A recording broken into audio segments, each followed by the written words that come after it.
the SPAC attack was all the rage earlier this year with a record 109 new pre-merger blank check deals in March alone.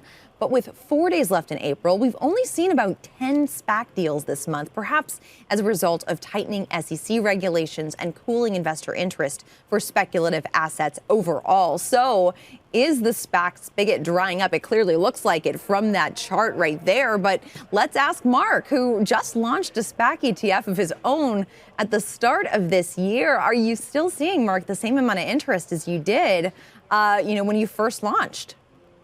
Yeah, certainly not seeing the same amount of interest, Leslie, but I think that's misplaced in the sense this is a long-term trend.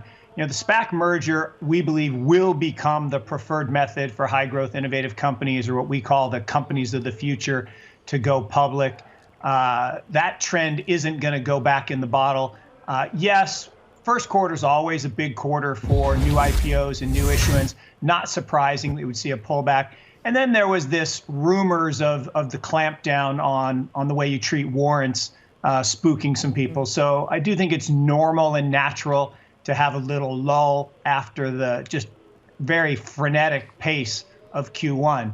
But for us, SPACs are the right way for the individual investor to get democratized access to late stage venture. Companies used to stay private much longer. All that wealth was going to accredited investors and qualified purchasers, not to the average investor. We really like the SPAC structure that allows the average investor to participate in those later stage venture rounds.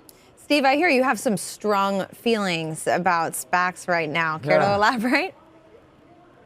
Yeah, so I couldn't agree more with Mark's last couple of thoughts there.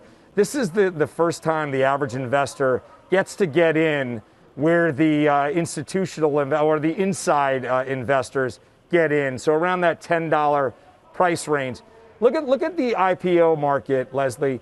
The individual investor gets hit over the head with the IPO market. They come out with an issued price.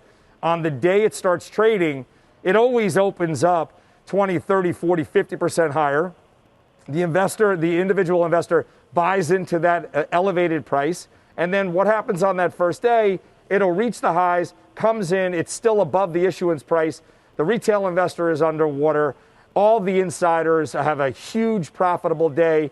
The retail investor is left out in the cold, sometimes for years until he makes his money back. With a SPAC, you get in at $10, you either vote for the deal or don't vote for the deal, and you get to be on equal footing and get inside those investor rounds where you, in any other place in the market, the retail investor can't get in there. Regulation, definitely a headwind, but I think we should all realize that SPACs you can regulate them a little bit with their forward guidance looks, but other than that, they are the best vehicle for a retail investor. I hear you on that front, but I'm going to push back just a little bit because there is this part of the SPAC market that's become increasingly popular. That is the PIPE, which is private investment in public equity. It oftentimes comes as these deals get consummated, as they get signed and announced in the market. And what you have is a group of, a very small group of institutional investors that get to invest in the PIPE at the IPO price, even though oftentimes the publicly traded shares are above them. At least that's how it had been previously in the first quarter. So you are seeing certain discounts made for institutional investors in not the same way as you would an IPO, but of course they are finding a way to capitalize. Additionally, there was a story in the Wall Street Journal over the weekend about how SPAC sponsors are able to still get compensated very handsomely despite what the actual returns for SPACs are. So, are there certain warning signs that retail investors should be aware of when it comes to these SPACs that, may not be as evident on the surface of the vehicle themselves? So what I think you have to do is with any other, I'm sorry, go ahead. I thought that was for me. Go ahead, Mark. Oh, no, Steve, I think it was for you. I apologize. Yeah, go ahead, Steve. So Leslie, I guess the issue that I deal with is you have to do your own due diligence no matter what investment vehicle you're using. I would always say that if you're going to buy a SPAC, you go for the management team right off the bat that's going to find the best companies. That's rule number one. Rule number two, if you don't like the company that they target, you could always sell that SPAC. So you have to make sure is the company profitable? Will they be profitable one day? Do you agree with their strategy, their business strategy, their management teams? So it's no different than anything else. But having said, when you start talking about the pipe and or the management team, there always has to be a cost of financing. Look at the traditional IPO process.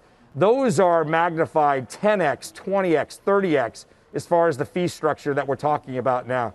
SPACs are the most streamlined. Can things do better? The whole going public process, can that do better? Of course.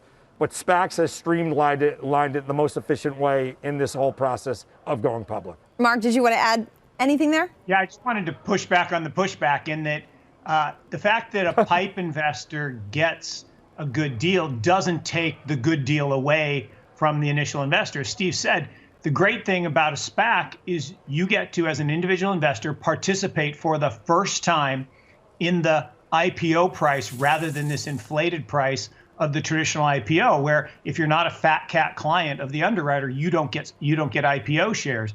The second part of that is the sponsors have to put money up, and it has to be locked up for a year. It's risk capital. It's venture capital. If you don't do a deal, you lose it all. If you do a deal, you don't get to sell at the IPO like a traditional IPO. So look, incumbents spread a lot of FUD, fear, uncertainty, and doubt, no matter what the disruptive force is, whether it's Bitcoin and blockchain or whether it's SPACs. The incumbents, the banks and the underwriters, don't like the competition. As JP Morgan said, I like a little competition. And they will spread this misinformation. And I think it's great that we have a chance like this to talk about some facts as opposed to the FUD. The FUD.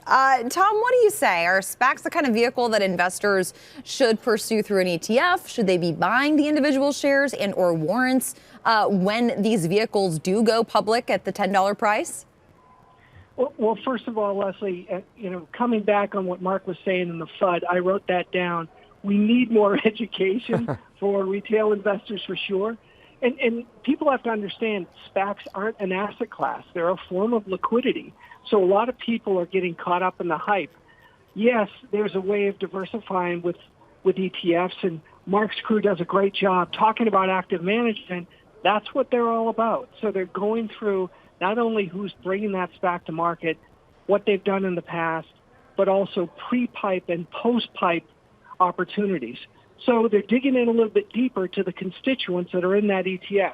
If you want a bigger position of all or the biggest SPACs that are coming to market, Defiance Next Generation SPAC, which is SPAK, has 180 SPACs in there, not necessarily as critical as far as what's in the index there, but something to think about. And then finally, Tuttle Tactical Management can actually go short some SPACs in their ETF, SPCX, so something to think about. But I would say Mark is right. You need active management in the SPAC area, and this is an area for the average investor who probably doesn't have the skills or the capabilities to dig deep into the team, and also what might be on their radar as far as acquisitions.